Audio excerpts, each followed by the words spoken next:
নেজালি দাও সি লাষ্টত ঘূৰি ফুৰি সি লাষ্টত মুখখন লগ ৰন্ধা পাইছো মই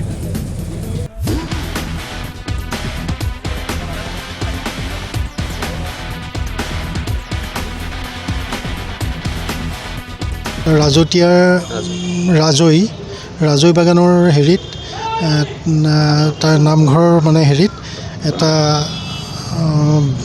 অজগৰ আজি ৰেস্কিউ কৰা হৈছে। এতিয়া আনি পেলাই ইয়াত থৈছে। এৰাউণ্ড 32 কেজি হ'ব।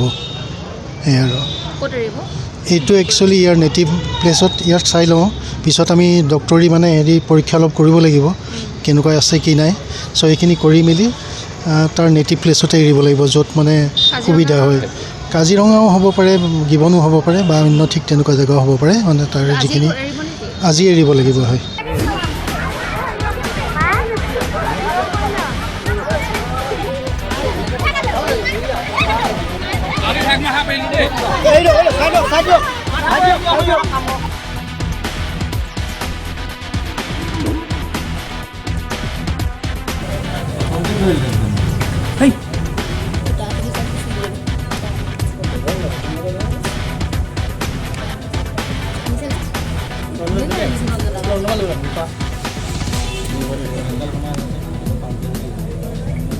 নেজালি দাও সি লাষ্টত ঘূৰি ফুৰি সি লাষ্টত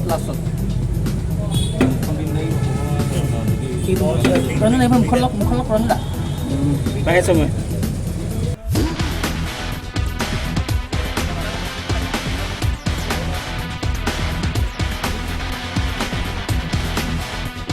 আজি আমালৈ খবৰ আহিছিলে ৰাজৈ বাগানৰ পৰা।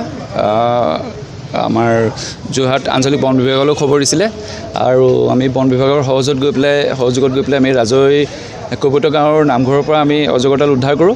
অজগৰডাল প্ৰায় 32 কিলোতকৈ বেছিয়ে হ'ব। আমি জুখিছিলোঁ তাত 32 কিলোলৈকে জুখিব পাৰিলোঁ, কিন্তু যিহেতু মানুহৰ সমাগমটো বেছি আছিলে ভালদৰে জুখিব নাপালোঁ, কিন্তু 32লৈকে ওলাইছে আৰু প্ৰায় 12 ফুট দীঘল।